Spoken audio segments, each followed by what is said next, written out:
Okay,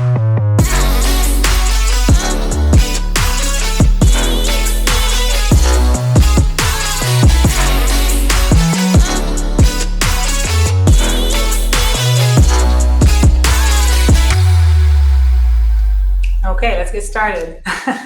Sounds good. Hey everyone, and welcome to our fourth episode of Host the Pro, where disruptive influencers talk about e-commerce marketing. Today we have Andy Crestodina with us. Hey Andy. Hi, Rakefet. Thank you for having me. Pleasure to have you today.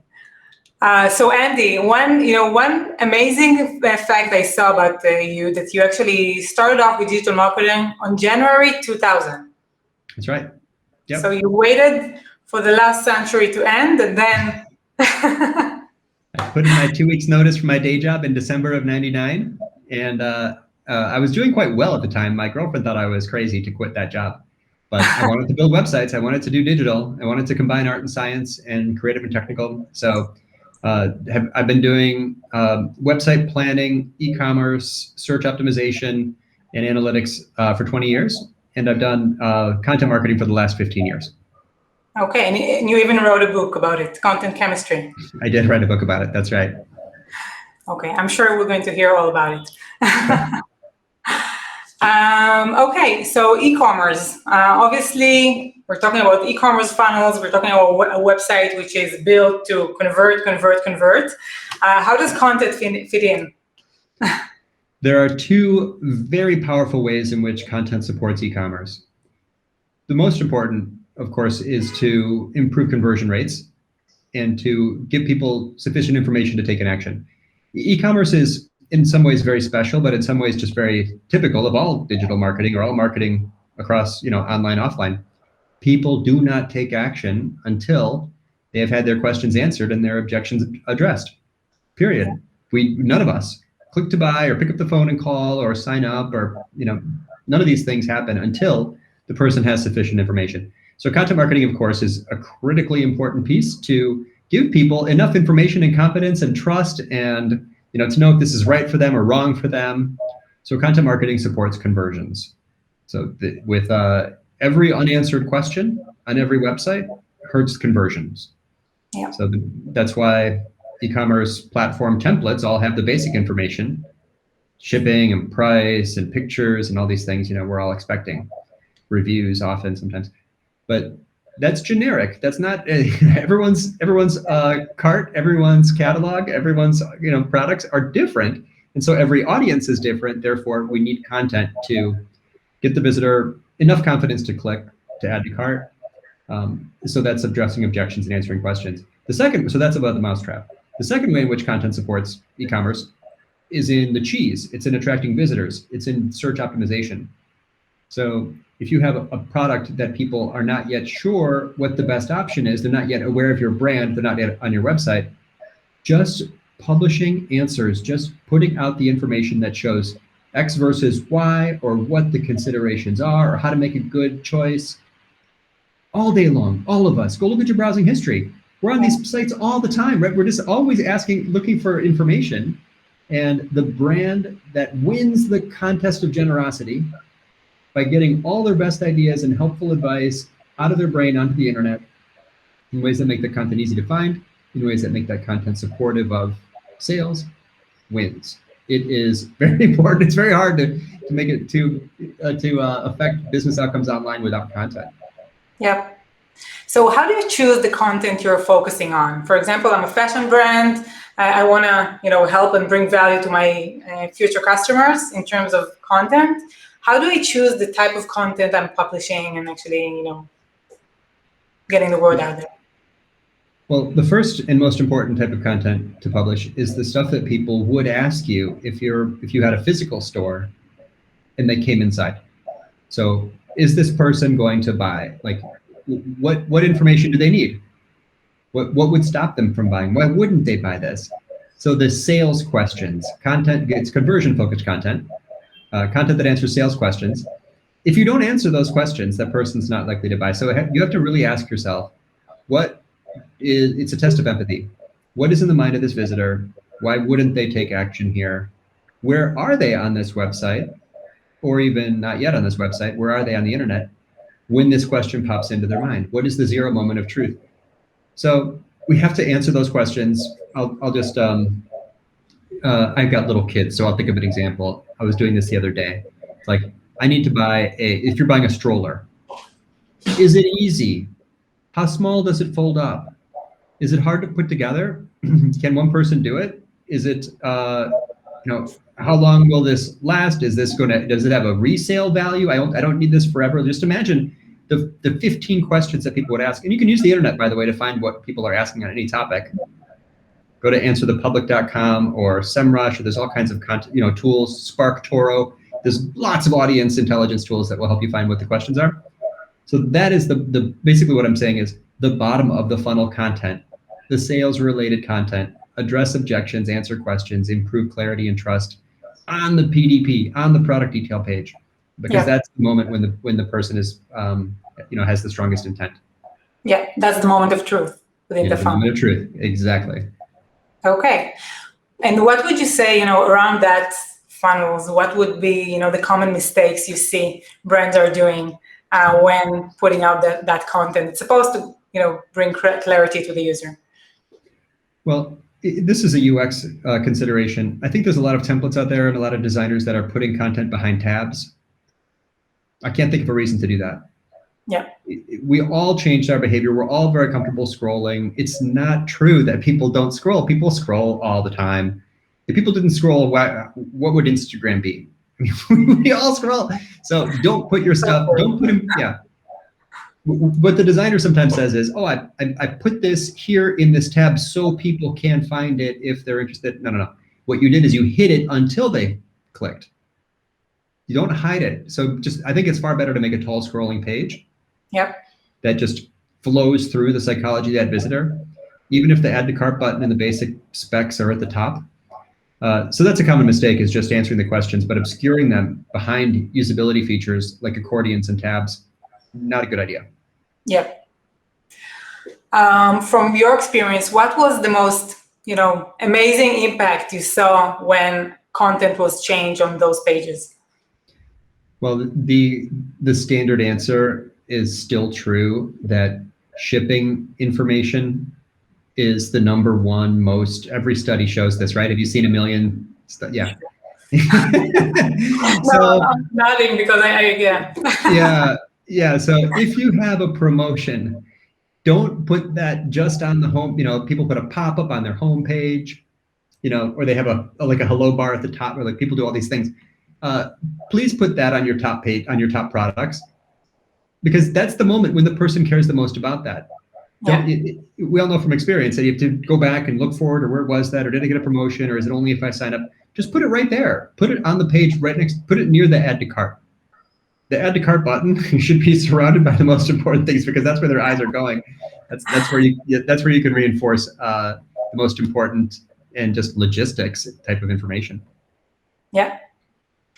If you had to give, one tip for an e-commerce brand that is scaling, they're starting to grow, they see things are working, but now they really need to boost, they're boosting their top of funnel, and now it's about the website.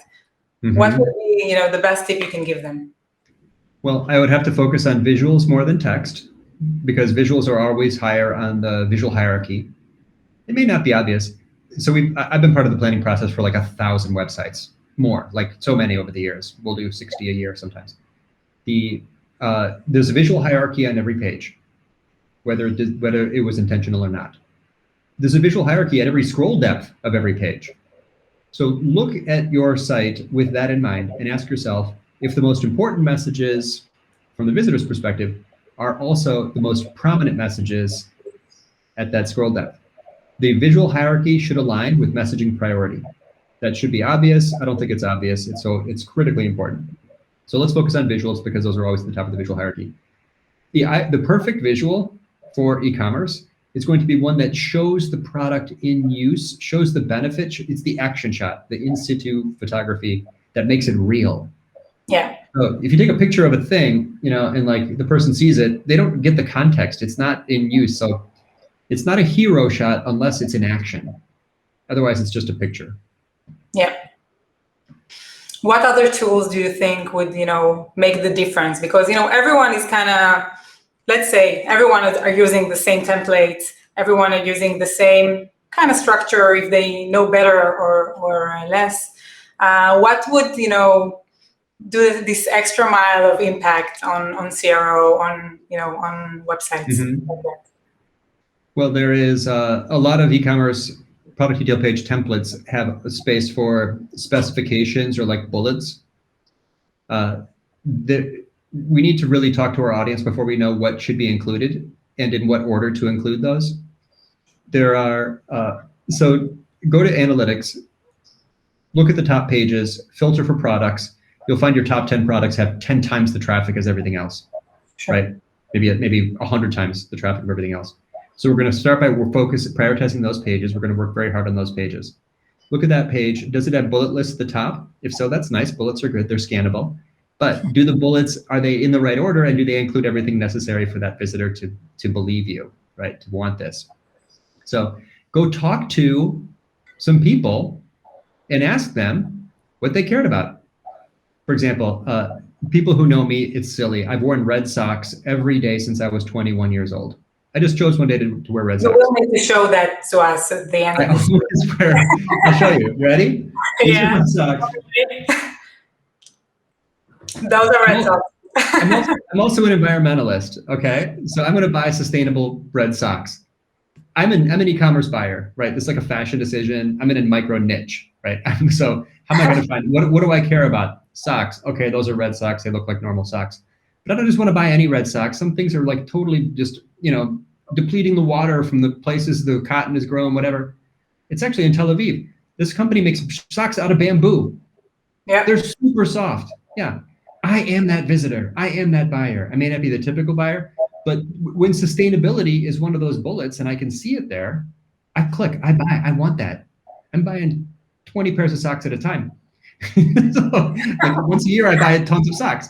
So I bought those socks from Tel Aviv because that was part of their message. If they had excluded that, or if they didn't make it prominent enough for me to see, I wouldn't have bought them. I would have kept looking.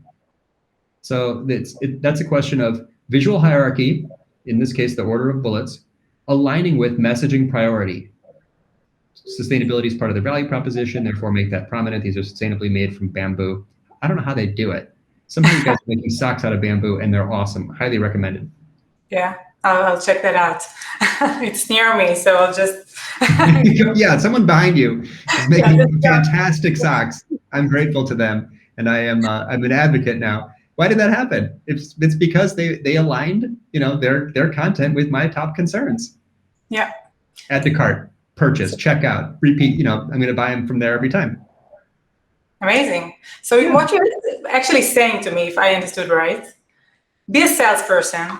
Yes, sell, please. Definitely. Do sell. Don't be a content person. Be a salesperson first, and then put it into content. Yes, this is conversion-focused content, which we need to prioritize. After you've optimized all of your top pages for conversions, and you've run out of wins, right? You've already captured you've eaten all the low-hanging fruit. Then move upwards through the funnel toward the search-friendly content, toward other content, toward content for visitors that have lower intent. If you're gonna improve an e-commerce site, start at the very bottom, the cart, then move up to the checkout, then move up to the cart. Any problems with the cart? Fix the friction. Then move up to the product detail page, then move up to the product category page. This is the order in which we should all be working on our marketing, because there are already visitors on your cart right now, right? Don't go write a search optimized guide about picking socks until you fix the problems in your cart, right? So work backwards, upwards through the funnel. And that's why I emphasize the importance of conversion-focused content on the product detail pages. Okay, amazing. I hear some brand managers, moving around their chairs right now, but I definitely agree. It's not about us. I mean, I have a brand. Branding is powerful positioning, right? The fact that company decided to be, position themselves as sustainable, that was important to me. So there are branding elements, of course, but in the end, what does this person care about? Our job is to help them. Like I said, content marketing is a test of generosity. We're trying to give away the most helpful, useful advice to that person in that moment based on their needs. Yeah. All the members in your audience have an information need. Our job is to meet their expectations, satisfy for those information needs, solve for X. If you don't do that, you're just going to, it won't be obvious why, but you're going to see higher bounce rates and lower conversion rates. Yeah. And the best brands are focused on what their customer needs, actually. Obsessed. Obsessed. I agree. Okay, Andy, thank you so much. It was a real pleasure and super valuable for our audience for sure. I hope to see you in Chicago next time we meet. This was a wonderful conversation. If I ever decide, if I go to Tel Aviv to pick up some socks, I'll look you up. Please do. I'll wait with those red socks. Sounds great. Thank you so much for this. This was a wonderful part of my day. Same here, Andy. Thank you. תודה רבה. Bye-bye. Bye-bye.